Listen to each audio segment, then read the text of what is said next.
வணக்கம். நம்ம just cook சேனலை யூடியூப்ல சப்ஸ்கிரைப் பண்ணியோ இல்லை ஃபேஸ்புக் பேஜை லைக் பண்ணியோ நீங்கள் ஃபாலோ பண்ணிக்கலாம். இந்த வீடியோவில் ரொம்ப சிம்பிளான அதே நேரத்தில் ஆரோக்கியமான டின்னர் ரெசிபி தான் பார்க்க போகிறோம். ஷாஜீரா ரைஸ் பார்க்க போகிறோம். அது கூடவே நல்லா ஒத்து போகிற ஒரு பருப்பு கிரேவி தான் எப்படி பண்ணுறதுன்னு பார்க்க போகிறோம்.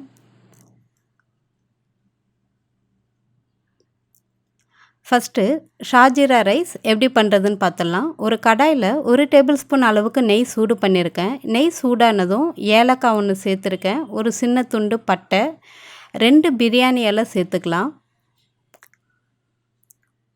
ஒரு 10 போல் மிளகு சேர்த்துருக்கேன். ஒரு பெரிய ஸ்பூன் அளவுக்கு ஷாஜீரா சேர்த்துருக்கேன். தீ குறைவாகவே இருக்கட்டும், இல்லாட்டி ஜீரகம் ரொம்ப கருகி போயிடும். அதனால் குறைவான தீயில் வச்சுட்டு அந்த ஜீரகம் நல்லா பொரியிற வரைக்கும் நல்லா வதக்கி விட்டுடலாம். ஜீரகம் நல்லா பொரிஞ்சதும் நான் ஊற வச்சு எடுத்து வச்சுருக்கிற பாஸ்மதி அரிசியவும் இது கூட சேர்த்துட்டு ஒரு 2லேருந்து 3 நிமிஷம் வரைக்கும் நல்லா இந்த நெய்யிலே அரிசியை நல்லா வதக்கிக்கலாம். இந்த மாதிரி நெய்யிலே அரிசியை வதக்கும்போது அந்த சாதம் ஒன்றோடு ஒன்று ஒட்டாமல் நல்லா உதிரியாக நல்லாயிருக்கும். அதோடைய அந்த நெய்யோட வாசனைலாம் அரிசியில் இறங்கி ரொம்பவே நல்லாயிருக்கும் சாப்பிட்றதுக்கு. இப்போது இதுக்கு தேவையான அளவு தண்ணி சேர்க்கலாம். நான் இந்த கிளாஸால் 2 கிளாஸ் அளவுக்கு அரிசி ஊற வச்சுருந்தேன். அதுக்கு 4 கிளாஸ் அளவுக்கு நான் தண்ணி சேர்த்துக்கிறேன். இப்போது தண்ணி சேர்த்தாச்சு. இந்த சாதத்துக்கு தேவையான அளவு உப்பு சேர்த்துட்டு நல்லா கலந்து விட்டுடலாம்.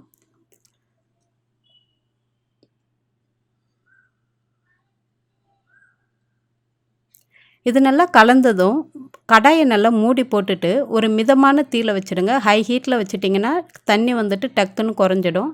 அதனால் மிதமான தீயில் வச்சுட்டு வேக விடணும்.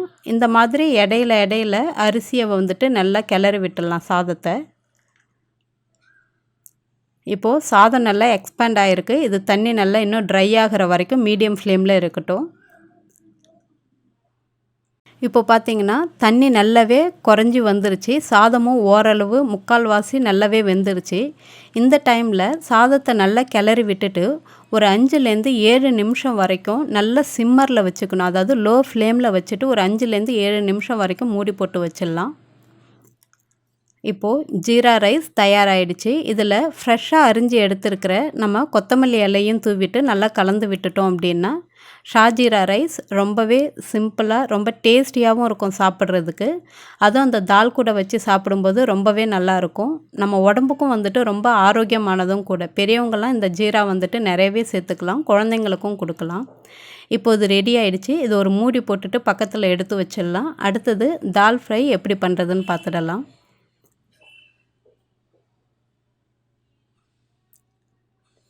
ஒரு குக்கரில் நான் துவரம் பருப்பு ஊற வச்சு எடுத்திருக்கேன். நார்மலாக நீங்கள் எந்த அளவுக்கு எடுப்பீங்களோ உங்கள் ஃபேமிலிக்கு செய்கிறதுக்கு சாம்பாரோ என்னவோ செய்யும்போது எந்த அளவுக்கு எடுப்பீங்களோ அந்த அளவுக்கு நீங்கள் பருப்பு எடுத்துக்கிட்டால் போதும்.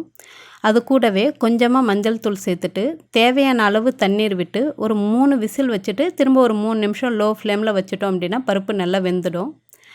அந்த பருப்பு வேகிற நேரத்தில் ஒரு கடாயில் 1 ஸ்பூன் அளவுக்கு நெய் சூடு பண்ணியிருக்கேன். அது கூடவே கொஞ்சமாக நார்மல் ஜீரகம் தான் சேர்த்துருக்கேன். பொடியாக நறுக்கி வச்சுருக்கிற பூண்டு 2 பல் சேர்த்துருக்கேன். பொடியாக நறுக்கி வச்சுருக்கிற இஞ்சியும் சேர்த்துக்கலாம். காரத்துக்காக 2 மிளகாய் உடச்சி சேர்த்துருக்கேன், காஞ்ச மிளகாய். இதை லேசாக நம்ம வதக்கிக்கலாம்.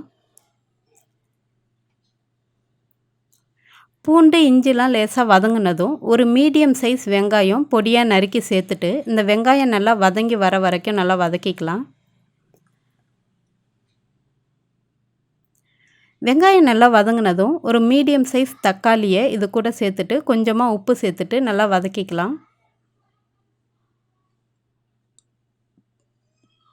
இப்போது தக்காளி நல்லா வதங்கிருச்சு. இது கூடவே ஒரு டீஸ்பூன் அளவுக்கு நான் கொத்தமல்லி தூள் சேர்த்துருக்கேன், தனியாத்தூள் சேர்த்துருக்கேன்.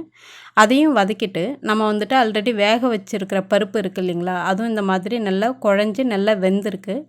இதையும் இது கூடவே சேர்த்துடலாம். நம்ம பருப்பு நல்லா சேர்த்து கலந்து விட்டுட்டு அதே குக்கரில் கொஞ்சமாக தண்ணி சேர்த்து இது கூட கலந்து ஒரு 2 நிமிஷம் நல்லா கொதிக்கட்டும். உப்பு தேவையான அளவு சேர்த்துக்கோங்க. ரொம்ப நிறைய தண்ணி சேர்க்க வேண்டாம், கொஞ்சம் திக்காகவே இருக்கணும் இந்த கிரேவி. அப்போ தான் அந்த சாதத்தோடு வச்சு சாப்பிட்றதுக்கு ரொம்பவே நல்லாயிருக்கும். இதுக்கு தேவையான அளவு உப்பு சேர்த்து ஒரு 2-3 நிமிஷம் கொதித்தாலே போதும். இப்போ இது தயாராகிடுச்சு. இதில் நம்ம ஃப்ரெஷ்ஷாக அரிஞ்சு எடுத்துருக்கிற கொத்தமல்லி இலையை தூவிக்கலாம். இப்போ இதுக்கு வந்து ஒரு தாளிப்பு மட்டும் பண்ணிடலாம். இப்போது ஒரு சின்ன கரண்டியில் 1 ஸ்பூன் அளவுக்கு நெய் சூடு பண்ணியிருக்கேன். அதில் கொஞ்சமாக ஜீரகம் சேர்த்துக்கலாம். ஒரே ஒரு மிளகாய் சேர்த்துக்கிறேன். ஒரு அரை டீஸ்பூன் அளவுக்கு வெறும் மிளகாய்த்தூள் சேர்த்து நல்லா அந்த கலந்து விட்டுடலாம். அந்த எண்ணெயிலேயே கலந்துட்டு ஒரு 2 3 கருவேப்பிலை இதில் நல்லா உடச்சி சேர்த்துடலாம். நல்லா கட் பண்ணி சேர்த்துக்கோங்க. உடச்சிட்டு நல்லா வாசனையாக இருக்கும். இதை வந்துட்டு அந்த பருப்பு கிரேவி மேலே ஊற்றிட்டோம் அப்படின்னா நமக்கு ரெடி ஆகிடுச்சு. இந்த தால் கிரேவி கூட நீங்கள் சப்பாத்தி வச்சு சாப்பிட்டா கூட அவ்வளோ அருமையாக நல்லாயிருக்கும். நீங்கள் நைட்டில் டின்னர் பண்ணும்போது இந்த மாதிரி ஜீரா ரைஸ் கொஞ்சம் பண்ணிவிட்டு ஒரு 2 3 சப்பாத்தி வச்சுட்டிங்க அப்படின்னா ரொம்பவே கம்ப்ளீட்டட் டின்னராக சிம்பிளாக நல்லாயிருக்கும். ஈஸியான ரெசிப்பியும் கூட, உடம்புக்கு ஆரோக்கியமானதும் கூட. நீங்களும் ட்ரை பண்ணி பார்த்துட்டு எப்படி இருந்துச்சுன்னு சொல்லுங்கள். உங்கள் ஃப்ரெண்ட்ஸோடையும் ஷேர் பண்ணிக்கோங்க. நம்ம சேனலை மறக்காமல் சப்ஸ்கிரைப் பண்ணிக்கோங்க. நன்றி, வணக்கம்.